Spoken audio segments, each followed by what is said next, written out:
आउज़ुबिल्लाहिमिनश्शैतानिर्रजीम बिस्मिल्लाहिर्रहमानिर्रहीम। अस्सलाम वालेकुम डियर स्टूडेंट्स, कैसे हैं आप देख रहे हैं अपना YouTube channel learn with Mudassir. और dear students, first year physics chapter number 3 उसके न्यूमेरिकल्स हम सॉल्व करने जा रहे हैं और आज हम न्यूमेरिकल नंबर सॉल्व करेंगे 3.3। तो चलते हैं अपने क्वेश्चन की जानिब, स्टेटमेंट को समझते हैं। सबसे पहले क्वेश्चन क्या है हमारा? क्वेश्चन क्या है जी? A proton moving with a speed of 1.0 multiply 10 raised to power minus 10 raised to power 7 meter per second passes through a 0.020 centimeter thick sheet of paper। यहाँ तक रुक जाएं कि एक हमारे पास प्रोटॉन है, वो इस स्पीड के साथ जो हमें गिवन है वो मूव कर रहा है और एक पेपर में से पास होता है, एक पेपर शीट में से गुजरता है and emerges with a speed of, और फिर उस पेपर में से बाहर आता है। और जब बाहर आता है तो फिर उसकी स्पीड कितनी होती है, वो गिवन है 2.0 multiply 10 raise to power 6 metre per second, यानी उसकी स्पीड कम हो जाती है। वो 10 रेज़ टू पावर 7 थी इनिशियल स्पीड उसकी। फाइनली जब बाहर निकलता है वो मर्ज आउट होता है तो उसकी ये स्पीड होती है। अब नेक्स्ट क्या है जी? Assuming uniform deceleration. अब आप देखें उसकी स्पीड में कमी हुई है, 10 रेज़ टू पावर 7 है और 10 रेज़ टू पावर 6 है, यानी कम हुई है। तो डिसेलरेट हुआ है, यानी स्पीड में कमी होना या वेलोसिटी में कमी होना डिसेलरेशन कहलाता है, जिसको नेगेटिव एक्सेलरेशन भी कहते हैं। तो करना क्या है हमने? रिटार्डेशन यानी डिसेलरेशन, या जिसको हम नेगेटिव एक्सेलरेशन कहते हैं, वो मालूम करना है। Find retardation and time taken to pass through the paper. और उस पेपर शीट में से जब वो पास हुआ है तो उसने कितना टाइम लिया है और फिर बाहर निकला है वो। तो ये हमारा क्वेश्चन है। क्वेश्चन को हमने समझा। अब हम चलते हैं अपनी कैलकुलेशंस की जानिब। कैलकुलेशंस में सबसे पहले हम क्या देखेंगे? डाटा, यानी क्वेश्चन में हमें क्या गिवन है। गिवन क्या है जी? इनिशियल स्पीड दी गई है जिसको हम वी से डिनोट करेंगे, वो है 1.0 multiply 10 raise to power 7 metre per second. Distance यानी वो जो शीट की थिकनेस है, पेपर की थिकनेस है, एक्चुअली वही डिस्टेंस उसने कवर करना है, तो वो डिस्टेंस हमारा होगा। डिस्टेंस को ऐसे हम डिनोट करते हैं, वो है 0.020 सेंटीमीटर।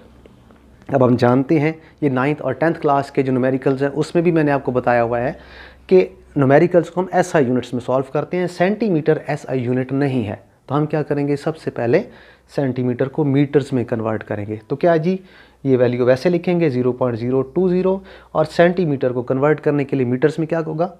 10 रेज़ टू पावर -2, क्योंकि हम जानते हैं कि 1 मीटर के अंदर 100 सेंटीमीटर्स होते हैं। तो सेंटीमीटर से मीटर यानी बड़ा यूनिट बनाना है तो 10 raise to power -2। Final speed जब वो बाहर निकलता है उस टाइम उसकी कितनी होती है, वो हमें गिवन थी 2.0 multiply 10 raise to power 6 metre per second. ये हमारा डाटा था। और एंड पे टू फाइंड, यानी हमसे पूछा क्या गया, हमें क्या मालूम करना है, वो क्या चीज़? रिटार्डेशन, जिसको हम नेगेटिव एक्सेलरेशन भी कहते हैं। एक्सेलरेशन को ए से डिनोट करते हैं, तो A is equal to question mark, क्योंकि फाइंड करना है। और लास्टली टाइम को हम स्मॉल टी से डिनोट करते हैं, ये हमें कैलकुलेट करना है। तो ये हमारा टोटल जो है वो क्वेश्चन है। क्वेश्चन से हमने डाटा अपना निकाल लिया। अब हम चलेंगे इसके सॉल्यूशंस की जानिब। तो सॉल्यूशन में जैसे कि आपको पता है कि ए पार्ट में या फर्स्ट पार्ट में हमसे रिटार्डेशन पूछा गया है। रिटार्डेशन मालूम करने के लिए अब हम डाटा को देखते हुए डाटा देखेंगे और उसके मुताबिक हम ये चेक करेंगे कि हमें फार्मूला कौन सा यूज़ करना है। तो देखें जी, इनिशियल स्पीड है, फाइनल स्पीड है, डिस्टेंस है और एक्सेलरेशन है। तो इक्वेशंस ऑफ मोशन थोड़ा सा माइंड में लेके आएँ। तो हमारे पास जो वो थर्ड इक्वेशन ऑफ मोशन है, अगर आप उसको थोड़ा सा जहन में रखें तो वो है 2AS is equal to VF square minus VI square. ये हमारे पास थर्ड इक्वेशन ऑफ मोशन है। क्यों यूज़ किए? क्योंकि इस इक्वेशन में हमारे पास बाकी चीज़ें नोन है, जस्ट हमें एक्सेलरेशन मालूम करना है तो वो हम यहाँ से निकाल सकते हैं इजीली। अब हम वैल्यूज़ पुट करना शुरू करते हैं। देखें जी, 2 एक्सेलरेशन क्योंकि मालूम करना है तो इसको हम वैसे लिख देते हैं। डिस्टेंस हमें गिवन है, ये देखें जी, ये है 0.02 10 रेज़ टू पावर -2। ये हमारे पास हो गया। Distance is equal to VF final speed जो थी हमारे पास ये है 2.0 मल्टीप्लाई 10 रेज़ टू पावर 6, और यूनिट हम यहाँ प्लेस नहीं करेंगे लेकिन ऊपर स्क्वायर है तो स्क्वायर पुट करेंगे, माइनस VI इनिशियल स्पीड वो है 1.0 multiply 10 raise to power 7 metre per second. और स्क्वायर ऊपर पुट करेंगे क्योंकि फार्मूला में स्क्वायर था। अब क्या होगा जी, अब हमारी कैलकुलेशन है, जस्ट मैथमेटिक्स है। 2 को हम मल्टीप्लाई कर देंगे इस वैल्यू के साथ, तो ये हमारे पास हो जाएगा 0.04 मल्टीप्लाई 10⁻⁻², और मल्टीप्लाई ये जो एक्सेलरेशन हमने मालूम करना है इसको हम एंड पे लिख लेते हैं, इज इक्वल टू, अब हम इन वैल्यूज़ का स्क्वायर करेंगे। 2 का स्क्वायर करेंगे, ये हो जाएगा 4 मल्टीप्लाई 10⁻⁶। अब देखें, जब अपने पावर्स का स्क्वायर करना है या पावर की पावर लेनी होती है तो वो रूल है हमारे पास कि पावर से पावर मल्टीप्लाई हो जाएगी। सॉरी, ये हो जाएगा 6 मल्टीप्लाई 2 कितना हो जाएगा 12, माइनस 1 का स्क्वायर करेंगे 1 ही, मल्टीप्लाई 10⁻7 है और उसका स्क्वायर करेंगे यानी पावर की पावर होगी, मल्टीप्लाई करेंगे तो 10⁻14 यानी 7 2 ज़ा 14।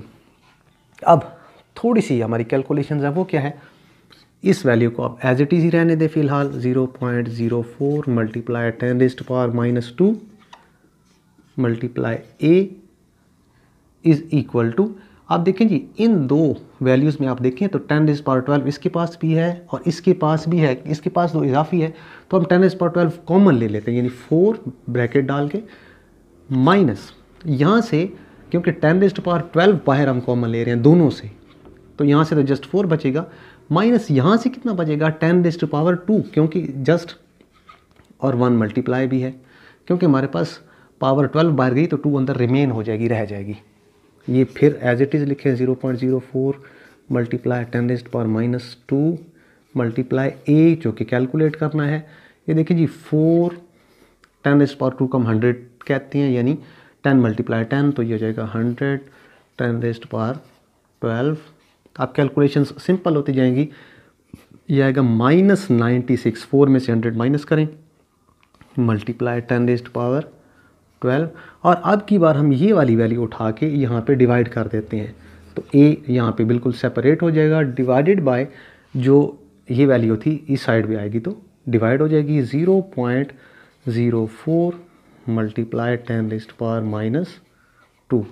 अब कैलकुलेशंस मज़ीद सिंपल होंगी हमारे पास। अब हम क्या करेंगे, 96 को, और नेगेटिव साइन रहेगा क्योंकि रिटार्डेशन है, हम जानते हैं कि ये नेगेटिव एक्सेलरेशन है, रिटार्डेशन है, वो ऑटोमेटिकली वैल्यूज़ में भी आ गया।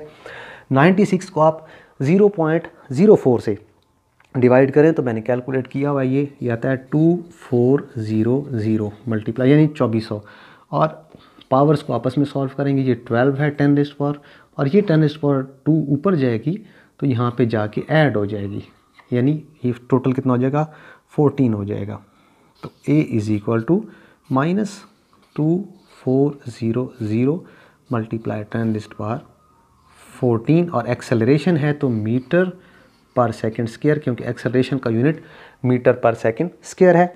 मज़ीद अगर आप इसको साइंटिफिक नोटेशन में लिखना चाहें इस वैल्यू को तो यहाँ पे डेसिमल पॉइंट है, डेसिमल पॉइंट को यहाँ पे लेके आएंगे तो a is equal to -2.0 multiply 10⁻3। 3 क्यों, 1 2 3 डिजिट्स हमने यहाँ पे मूव किया है, multiply 10⁻14 metre per second square, और लास्टली इसको हम क्या कर देंगे, फाइनल वैल्यू लिखेंगे -2.4 मल्टीप्लाई 10⁻, बेस सेम हो तो पावर्स ऐड होती हैं, और हमने जहाँ भी यूज़ किया था तो ये 17 हो जाएगा मीटर पर सेकंड स्क्वायर।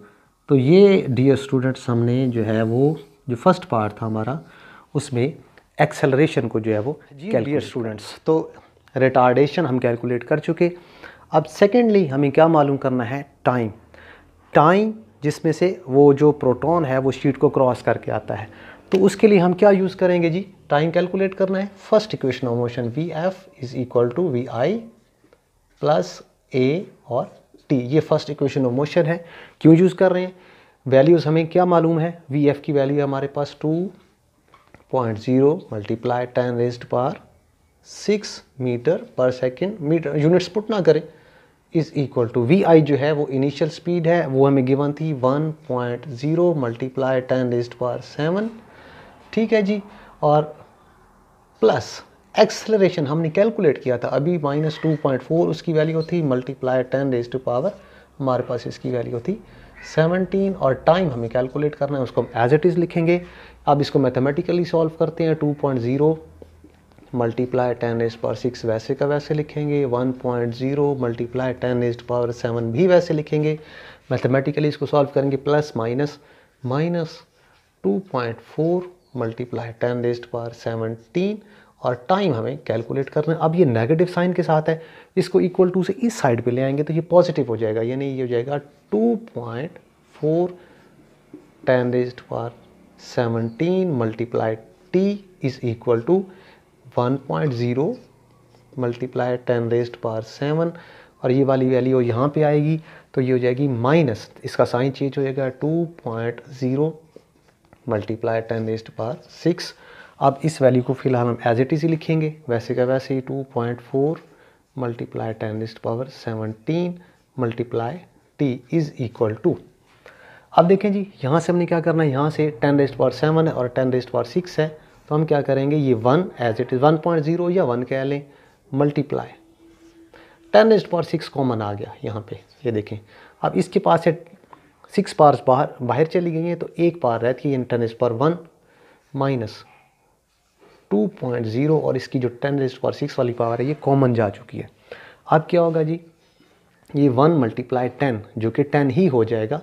अब 10 - 2 तो हमारे पास आता है 8 मल्टीप्लाई 10⁻6 और ये जो वैल्यू हमने ली हुई है इसको हम ले जाते हैं t के साथ, जो है यहाँ पे डिवाइड हो जाएगी, कितनी है जी 2.4 मल्टीप्लाई 10⁻17 और t यहाँ से सेपरेट हो गया जो हमें कैलकुलेट करना है।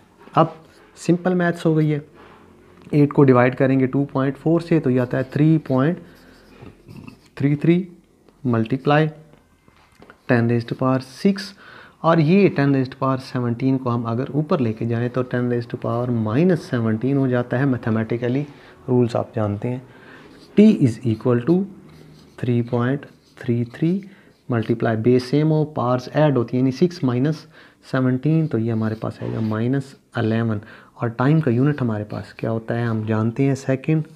तो ये हमने सेकंड चीज़ जो मालूम करनी थी वो था टाइम कैलकुलेट करना था। तो डियर स्टूडेंट, ये था हमारा आज का फर्स्ट ईयर क्लास की फ़िज़िक्स का न्यूमेरिकल नंबर 3.3। यकीनन आपको समझ आया होगा। इसी तरह से हम आपको नेक्स्ट वीडियोस में नेक्स्ट न्यूमेरिकल्स समझाते रहेंगे। हमारे चैनल को सब्सक्राइब कीजिए, हमारी वीडियोस को शेयर और लाइक कीजिए। इजाज़त चाहते हैं आपसे, अल्लाह हाफ़िज़, थैंक यू।